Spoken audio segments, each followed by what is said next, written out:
But my fiance at the time said, you need to get a job. So I'm like, I'll show her. I'll get a job at a homebrew supply store.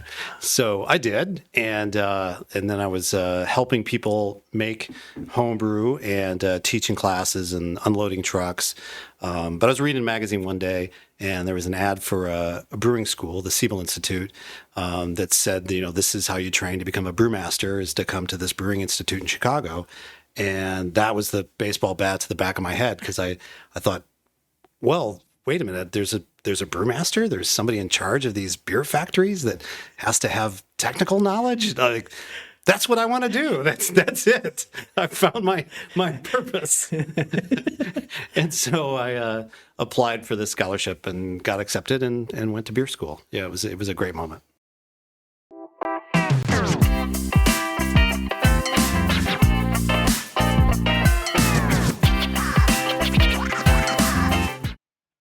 All right. Welcome to the CCC News Podcast. Today we have a special treat from Hood River. Matt Swihart is here with Double Mountain Brewing. He has quite a story about the development of the brewery, which is a really fun place to go and visit. And I'm going to hear a little bit about your journey and how all that came to be. So thank you for coming today, Matt. Thanks, Tom. It's a pleasure to be here. Yeah. So when we were chatting, kind of getting ready for the interview here today, you were telling me that you grew up in Fort Wayne, Indiana? Yes, the garden place of the earth, Fort Wayne, Indiana. Yeah. Nice flat farmland, yeah. Yeah, very good. And probably not the traditional pathway maybe to brewing that you might imagine anyways or assume. I started off I was an aerospace engineer, at least that's what I studied. I was one of those young kids that fell in love with the space program and the Apollo missions and all that stuff. So I ended up at Purdue and studying engineering, and then got a job building fighter jets for McDonnell Douglas down in St. Louis. So my goodness, did that for a while until I decided it wasn't my cup of tea, and then did many other things before I found brewing. So right, so you very strong in math growing up. Totally. Yeah. It was one of those, you sit down with your high school counselor and it's like, well, you should go into engineering. I'm like, okay, will I like that? Like, I don't care. You should just go into it. Yeah, I heard a lot of that growing up. My father was always pushing the engineering. Right. I think my brother got about 2 quarters or so into it. They try to weed you out. They get you into college as an engineering student, then they weed you to another profession, so. Right, but that kind of manifested itself. That math, I'm sure, has helped you along the way. It has, yeah. It's I when I finally discovered brewing as a career, I was drawn to it because it was a mix of left brain and right brain. So you had the technical aspects, the engineering, the thermodynamics, and the chemistry. And so that was all very technical, pumps and hoses and valves, brew kettles.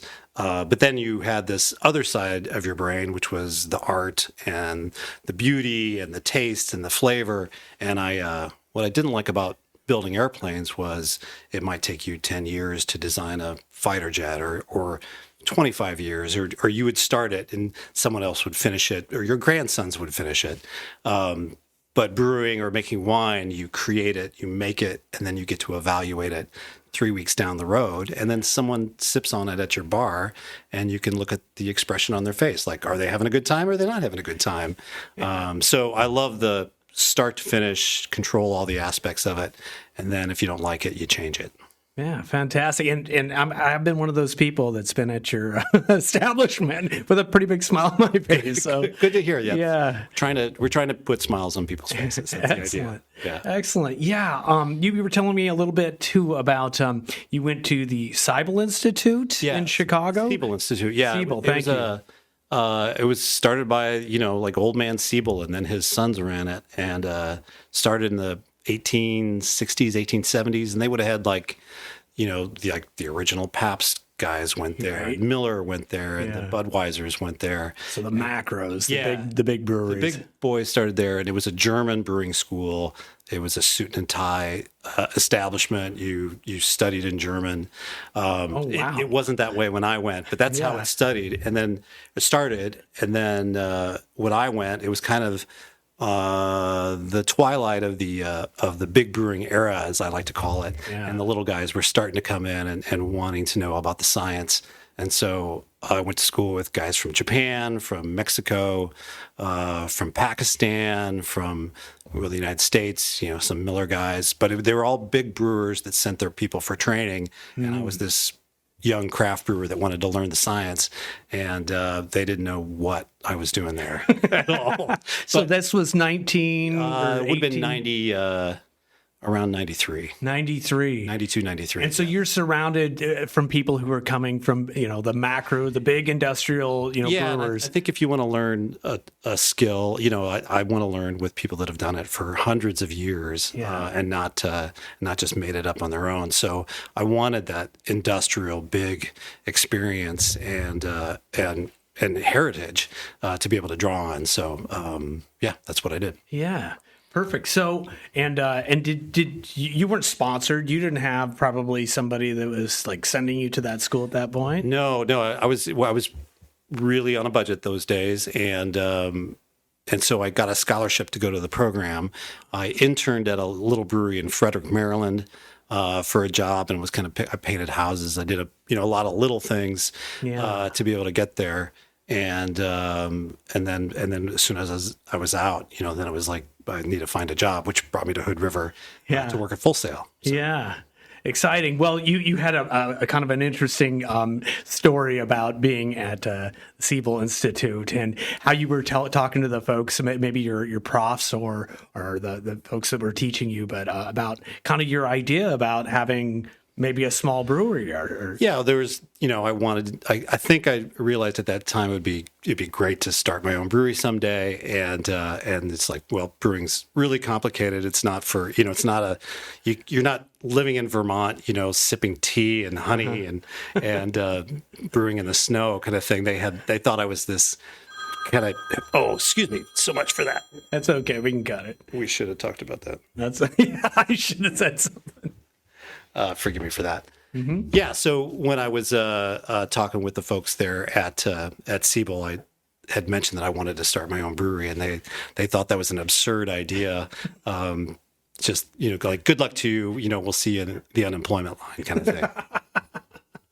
And here we are, Here we are later. Yeah, right. Like how many, breweries are in, just the Hood River County alone? Well, it's phenomenal. I at least 8. Yeah. It's incredible. Right. Yeah. And in Portland, or not Portland, excuse me, Oregon. Is hundreds, if not 1,000 breweries in the state of Oregon. It's gone when I first was interested in the brewing industry, it had gone through a tremendous purging of a lot of players, and things got really consolidated. Mm-hmm. And I was part of that scene where the first people came in to bring craft beer back and do those traditional European brewing styles, that people hadn't seen in this country for a long time. Yeah, I just I remember that just like the back of my hand, like, McTarnahan's, Scottish Ale and some of Portland Brewing's, beers that came out, and of course McMinimums and Hammerheads and all that kind of stuff. And it was just this awesome kind of explosion of culture. Well, it was super exciting, and some of those early beers weren't very good. That's right. So I remember, when I was living in Washington D.C., I was trying to figure out where I wanted to work, and I went to this place called Cleveland Park Liquors, and they had a great beer selection from all over the world. And I bought beers, all of the craft brewers that I could find in the United States. And my girlfriend and I, fiance at the time, we assembled this big tasting and had our friends over, and we tasted beer from all over the country. And I'm like, we tried to find what we liked the best and pick out where I wanted to apply to work based on if they were doing a good job or not. So, and Full Sail actually came up pretty high on that list when we were trying beers, and that beer was being sold illegally there at that time. Right. Contraband. Early days of craft brewing. Yeah. Huh. And that's a fascinating way to choose, your future employer. Everybody should choose their job that way. Yeah. Whatever tastes the best. Right. Yeah.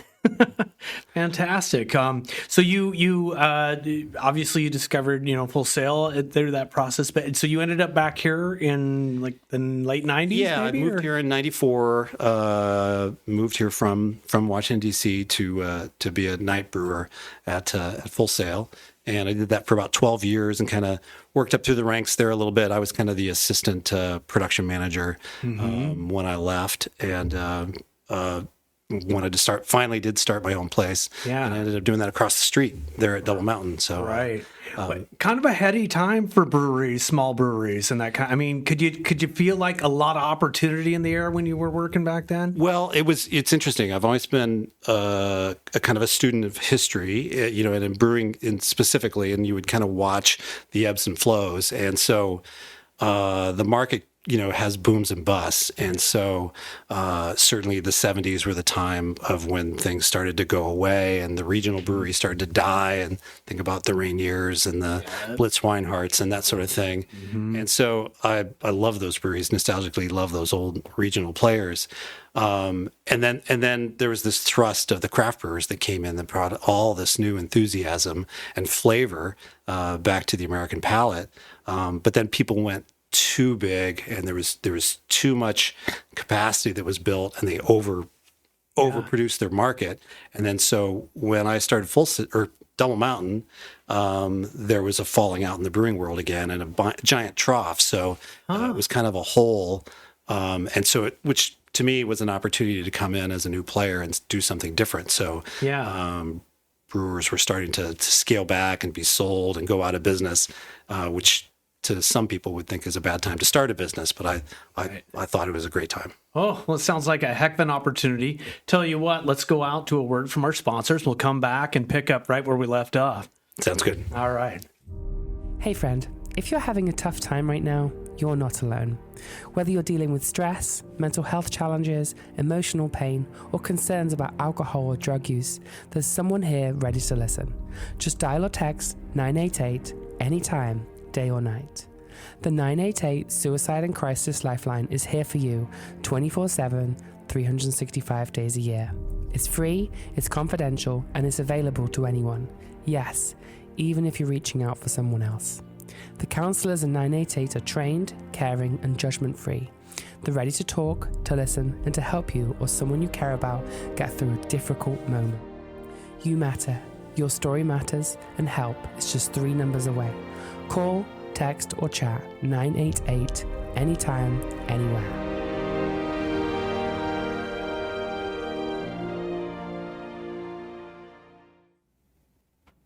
All right, and we're back with Matt Swihart with Double Mountain Brewery in Hood River, and we were just talking about kind of the ebbs and flows of the brewing business, and how you had an opportunity in 2007 to get Double Mountain Brewing going.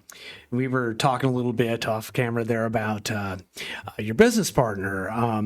Remind me, Charlie Devereaux. Yes. Yeah. He and I were good friends. We, played music together and went to a lot of concerts together. And what kind of music do you like? well, we just I like a lot of bluegrass, and I like a lot of. He liked more like the jammy, Grateful Dead kind of stuff. So, but we like to get That together works. and drink beer, listen to music, try to solve the problems of the world. Yeah, excellent. But he was a brewer with me at Full Sail, and he had started a brewery in Massachusetts that had about a 3-year run and then went out of business. And I was trying to start up this new thing. I wasn't sure what it was going to be, and I was bouncing ideas off him. And then I finally, at some point, said that I wanted to quit my job and start a brewery. And he said, "I've been waiting for you to say that." And so then we did it together and put our heads together to make Double Mountain. Yeah. Oh my gosh. So, did you have a location figured out, or did No, you we looked all over town, honestly, trying to find a place. I really didn't want to be right across the street from Full Sail, but that's the place that I found. I was riding my bicycle at lunch, one work, I was off to get a taco or something, and I went by this old building that had a for lease sign in it, and called the number and looked at it, and probably rented it by the end of the week. Really? Yeah, it was just perfect. It was a 5,000 square foot building downtown. It had a whole kind of shop area in the back that could be turned into a brewery. It was light industrial zone, so that worked for the city. It was just it was the right spot. Yeah. Wow, very good. And had you and Charlie had some pretty deep discussions about the kinds of beer you wanted to make, or yeah, what was the focal point? We in the beginning? spent an enormous amount of time talking about what kind of beer we wanted to do, and then what kind of place we wanted to create. So, really, that was the focus. We wanted to get the carpenter that just got off work, that wants a beer on his way home, somebody that maybe got off the water or something like that. But we wanted to definitely feature a place geared towards locals that would hold them in the winter, not so much geared towards the windsurfing crowd, and just make a comfortable space that had music that we like to listen to, kind of an English pub kind of feel with some dark woods, some character, lots of signs on the walls, old beer memorabilia, So we did about a year investigation, if you will. And so Charlie and I went to hundreds of pubs. Sounds like a good time. And then tried to figure out what we liked about each one. And we talked to the bar owners, and we asked them, what worked for them, who their customers were. And then I had some companions that I used to drink beer with regularly at Full Sail when I got off work, and they were locals that came in for just that kind of experience, that every Thursday night they'd go down there to have a pint. And I love that local contact and that local focus of what that pub used to be. And so I had 5 people in mind, and I tried to build the pub like, what would they want? Okay. What does Mark want? Right. What does Dino want? What does my friend Jim want? What do they want to see when they walk in the door, and what music should be playing? And so every decision, I just kind of build it around those 5 people. It's like a think tank. It was. I didn't tell them I was doing this, but it was just, that was the way that I kind of made decisions. And then I wanted to be able, like, sit at the bar. How does it feel? Right. And we spent a lot of time thinking about the space. Yeah. Just out of curiosity, you said you toured hundreds of pubs and that kind of thing, right? Yes, I did. Is there? It's been a lifelong obsession. Yeah, I'm still exploring. Yes. But is there one that stood out to you? Oh, that you go, wow, that's a pretty good prototype. Honestly, the Horse Brass was an early inspiration in Portland. There was a place called Oaks Bottom that was run by this place called Jim Parker. He was an inspiration, and I liked that pub.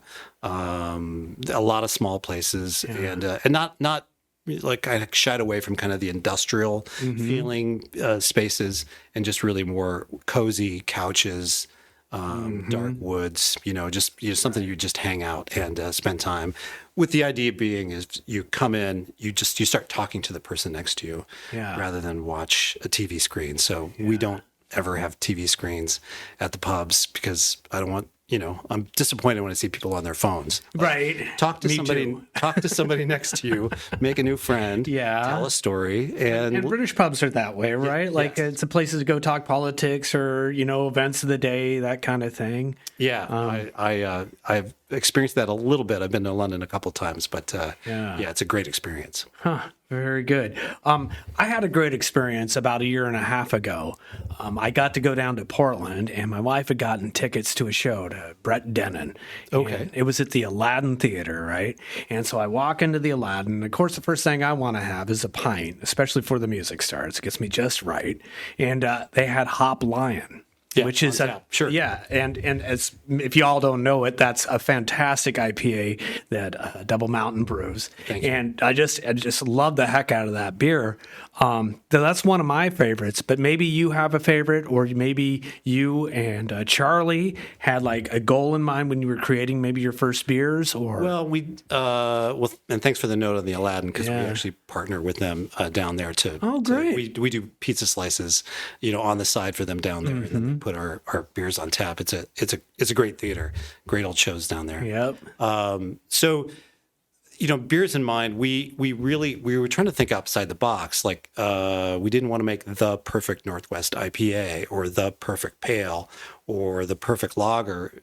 So we thought it'd be better to blend styles. So my approach, I kind of took over the beer side, and Charlie kind of took over the pizza side. But my approach was really to take the best of each brewing culture and bring it together. So like the Belgians had the most interesting yeast and the most flavorful yeast. So we would use a Belgian yeast strain.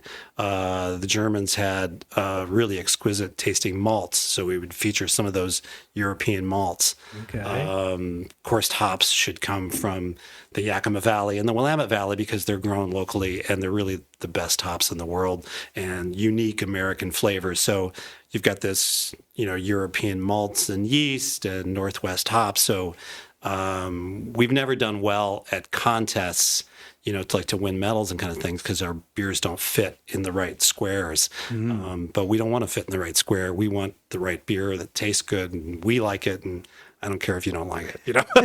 I shouldn't say that, but all the beers we formulate, it's because we want to drink them. So it's a brewer's brewery. Is the expression I like to use. Is we make beer for us, and if you like it too, that's awesome. Yeah, awesome. And so when I kind of go look at some of the you have like a Turn the Haze IPA, India Red Ale, but there's some really fun names out there like the Cluster Blank IPA. Cluster, yes.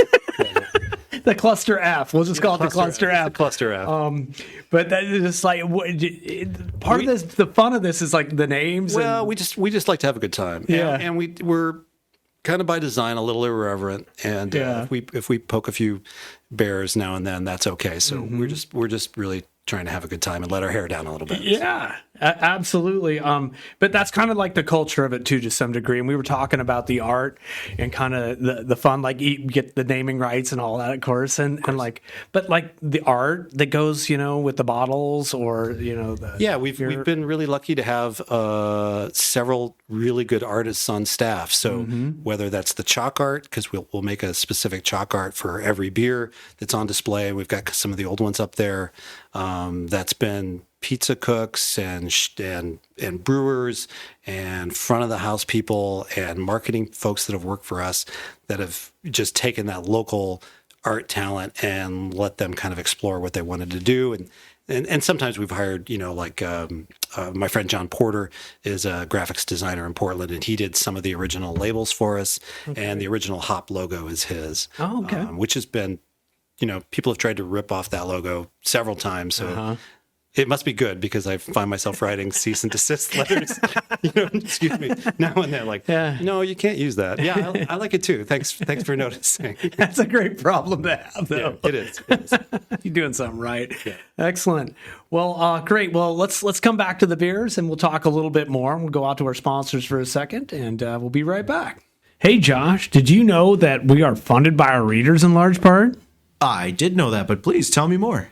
Yeah, it's our local readers here that make it possible for us to go out and gather news on local businesses and important issues in our community. And so we need people to support local news. Did you know you can make a difference in our community's economy and culture by supporting local journalism? I bet you did.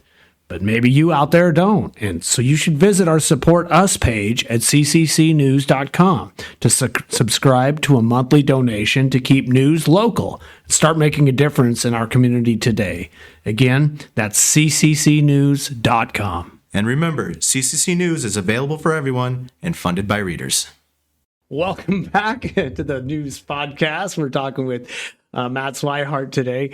We're chatting a little bit about Double Mountain Brewery, and we've been talking a lot about the beer, but you guys have another great piece to the business down there, and that's, of course, the pizza. Cheers. Yeah, and you were telling me, like, when you first got started, Charlie was your pizza guy. He was our pizza guy, yeah. He was, of course, he grew up in the New York area, and when he was put in charge of developing our menu and what the food was going to be for our customers, he's like, well, if you're going to make me do this, we're going to do it my way. We're going to do a New York style, bar style pizza, like, New Haven, Connecticut, and I was all in. I love that style. It's that super thin crust, a very hot brick oven, and so he apprenticed with other pizzerias.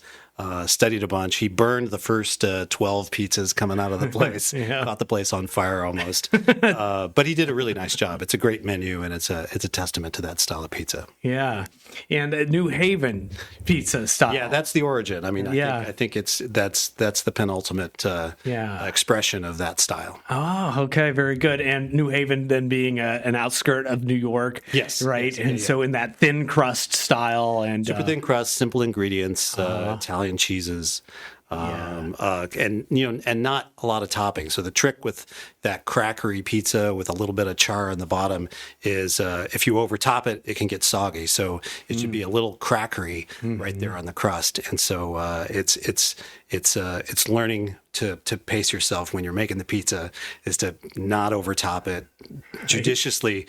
Say no. That's enough. That's enough cheese. That's enough mushrooms. It's easy to overdo it, so it's a hard one to learn. Yeah, you get to hold back, right? It is. Well, great. A couple of pies you kind of got out right now. It's the Fire on the Mountain. Fire on the Mountain is there's a restaurant group in Portland. They've got a couple of places. Fire on the Mountain. They do an incredible assortment of wings with all these great sauces. Tremendously popular place. And my head brewer Greg used to work with them and be a cook for them. And so they have a long friendship with that restaurant. And so when we started, when Double Mountain came together and Greg started working for us, we got together with the owners of Fire Mountain. They wanted to do kind of collaboration pizza with us. So we developed this hot wing pizza that uses the ingredients, that are from those wings. And it's a nice spicy chicken pie. It's got that Fire in the Mountain sauce on it. Yeah. We look forward to that every year. Huh. Very good. But judicious, right? You don't use a lot. Not too much. Yeah. It's spicy. It should hurt a little bit, but it shouldn't be painful, right? How many Scoville units we talking? Oh, I don't know. Less than 1 million. Okay, good. It's not quite a ghost pepper. Not a ghost pepper. Okay, Yeah, exactly. well, good. We'll have to give that a shot. And the other one, which leads me to something else, but the other one is your heirloom. The heirloom pies are our most popular pizza. It's only available during fresh tomato season. And Why don't you make it year round? I love that story. You can't make it year round because there's not fresh tomatoes year round. But we do get asked that question pretty regularly. You should make that year round. Yeah. So it's a pesto-based pizza, and with multiple varieties of bright colored tomatoes that are fresh, placed on after the pizza is baked, so they're nice and they've still got some structure to them and tons of flavor. Lots of good Parmesan cheese, and what we started doing a couple of years ago is our longest. Front of the house server Sylvia, that's worked for us for a long time, she wanted to start a garden and start growing all of our tomatoes. So last year Sylvia grew 2,000 pounds of tomatoes, 800 pounds of basil, and then some flowers and some other stuff too. So we've got a full farm kind of at our warehouse, irrigated, where Sylvia's working 3/4 time, just growing our tomatoes for us. Right, I was going to say. Super fun. Yeah, because that's a lot of tomatoes. It's a lot of tomatoes. Well, and I was skeptical when she came to me with this idea of we want to grow all the tomatoes for Double Mountain. I'm like, that's ridiculous. I don't want to do that. What do we spend on tomatoes in a year? And our accountant says well, it's like $50,000. I'm like, yeah, no, we can get into that. let's try to be smarter about that. Yeah. And the flavor's better. And just supporting one of your beloved employees. You said she's been with you a very long time. Next to me, she's our oldest, not our oldest employee, but the longest time in the seat, kind of thing. That's so cool. Yeah. And the reason I kind of bring that up too is it touches on what you said a little bit earlier is being able to grow the produce and kind of take your product from the seminal beginnings all the way start to a to finished finish. product. Yeah, that's the whole idea. I mean, not total vertical integration, but the idea is that the more parts of it that you can control, you can make the right decisions and use the right ingredients, so that the summation of all these wonderful things becomes an even more wonderful thing. Yeah. And so, to be able to pull those tomatoes in, or we grow our own apples for our hard cider, that kind of thing. It's really key to have control over what that final quality is going to be. Yeah. And another great point there that when we were chatting, you talked about being able to purchase a warehouse up in the Odell area where you could have enough room for cold storage because you have we got orchards. Yeah, we have orchards, and then a cold storage facility. It's 25,000 square feet. It's got the biggest solar array in Hood River County is on the top of it. And we store our beer and our hops and 1,000 bins of fruit, of apples that end up turning into our Double Mountain hard cider. And so it's great to be part of that local ag community. We rent cold storage back to different orchardists and that sort of thing. So it's been a great addition to our hub. And that you have the cider press up there, you cider said? press is up at the warehouse, so we're pressing all of our own cider, which is pretty unique to a lot of cideries, to not buy just juice on the open market. We're actually picking the varieties of apples, pressing them ourselves, fermenting them, and then pouring them in a pint, give it to you over the bar. Very good.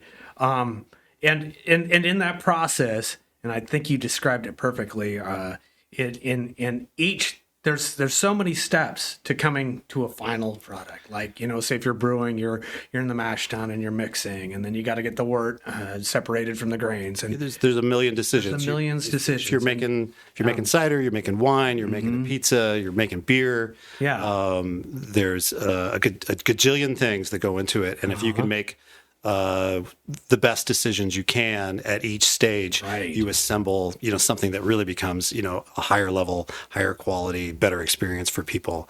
So we try to do that every stage, and then very importantly, value the people that contribute to the process through that too. So, if you have tremendous turnover of your staff, you don't have that institutional knowledge and those quality control steps. So that's the other component, is just keeping the people involved and happy with the process. Right. And those people that can make the right decisions at the right times, right? And that's that institutional knowledge you just mentioned. It is. So when you talk about Sylvia, like, how long has Sylvia been with you? Well, this was our 18th year, so she's been with us 18 years. That's amazing. Yeah, I think she started 2 months after we opened, something like that. She was working at the Crazy Pepper across the street. So just amazing. And I've noticed kind of just this thread, because you're a science kid, you're growing up, and you thought well enough of the industry to, like, hey, I want to go to this Siebel Institute. I want to learn the proper way of developing or get my base. So before I go out and start experimenting, I have a really good foundation. But that also kind of goes back to your ethics on, like, bottles, because you guys do a lot of bottling. And so tell me a little bit about that. I think you've been out kind of trying to create some systems. Yeah, it's our refill program. It's giant efforts in sustainability. So when we decided to put beer into a bottle, something other than a keg or a can, we wanted to choose the highest quality container that was the best experience, and that's I'm just a fan of a glass bottle. It feels better in the hand. It's got the lowest amount of oxygen involved, because oxygen is a staling mechanism to beer, and so it's just easier to keep oxygen out of a bottle than a can. So it has more shelf life. There's not a plastic liner like there is in aluminum, and so there's a lot to like about glass. And then if you can reuse that glass, then the carbon footprint of that package is like 70 times less than what even a recycled aluminum can, or a recycled one-way glass is, like I like to say it, used once and then broken and thrown away, or recycled.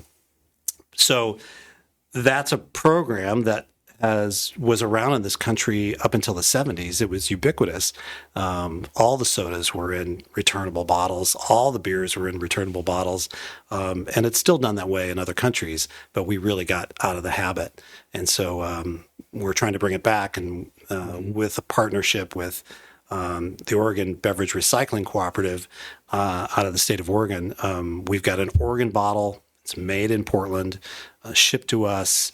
We put beer in it. It's recollected. They clean it and they ship it back to us. And so those bottles can get reused 25, 30 times. Wow. 100 times. Yeah, 100%. Yeah, reuse. That's great. It's really, and it's just, and we didn't create this idea. It used to be done. We just got out of the habit as Americans. And so just trying to do the right thing. I mean, the planet's on fire. So it'd be nice to use a little less carbon. Definitely would be, and thank you for that. And as I understand it, you're kind of going out and helping other states kind of reacquire these habits, if you will. Yeah, we're trying to. I'm on a couple of work groups. There's an anti-plastics coalition that I'm part of, and a lot of reuse platforms, and we're trying to work with different legislatures in different states to pass bottle bills similar to the Oregon bottle bill, where there is a deposit system, you bring your containers back, and then incentives for the state to hit reuse targets, like 5% of all containers will be a reusable container, and then to start phase back into that European style, formerly American style system of reusable glass. Yeah. Okay. And on that, clear, green, or brown? Well, brown. Amber glass has the best protection. Protection from UV? From sunlight. Yeah. And a clear glass, it looks nice. But that's, that old, idea about beer being skunky. That's because they used to put it in clear bottles and the hops would change their flavor to what smells like a skunk. Yeah. And so they kind of solve that technically with the hops by making a different hop compound. But then you're brewing with tinctures and oils rather than just raw leaf hops. So it's not the best way to approach it either. But yes, brown glass, that's the way to go. Okay. Yeah. Very good. We'll tell you what, let's take a quick break. We'll go out for this quick news from our sponsors, and we'll be right back. Double Mountain Brewery, refreshing you all summer long with distinct and delicious brews and ciders to choose from. Try a Hop Lion IPA, a Vaporizer Pale Ale, or even a Double Mountain Red Ale. Or try a unique pear or apple cider, which were grown in the Upper Valley and meticulously crafted from start to finish. You can find Double Mountain brews at local grocery stores as they are distributed in Oregon, Washington, and Idaho, or just do yourself a favor and head to the brewery for a pizza and a pint in downtown Hood River. They're at the corner of 4th and Columbia Streets. Double Mountain also features brew pubs in Woodstock and Lookout if you're in the greater Portland area.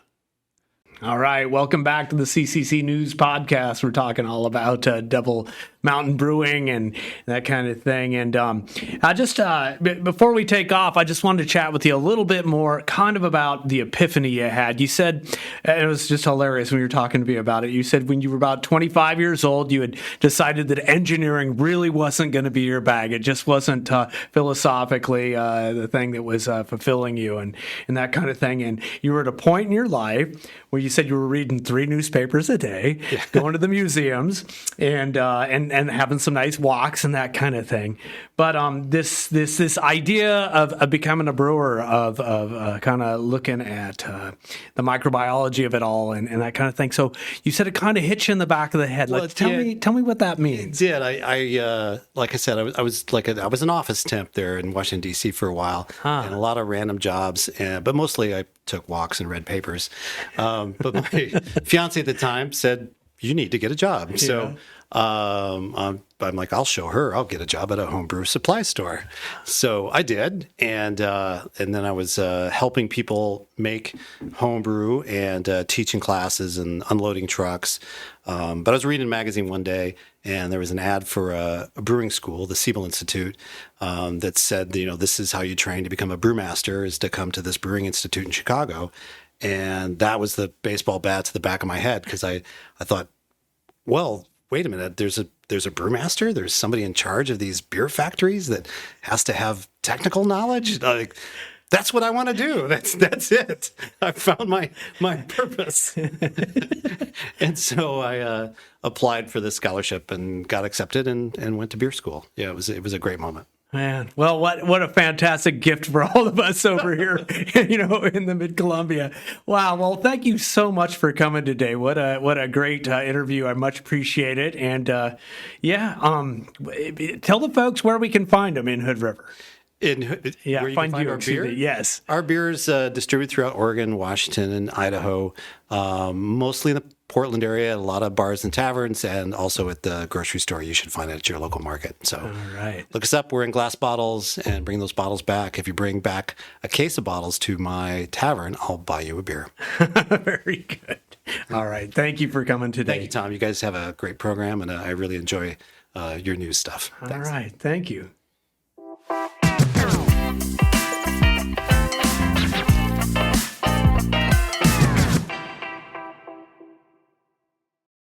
Thanks for joining us today at the CCC News Podcast here at Columbia Community Connection, where we cover all things local.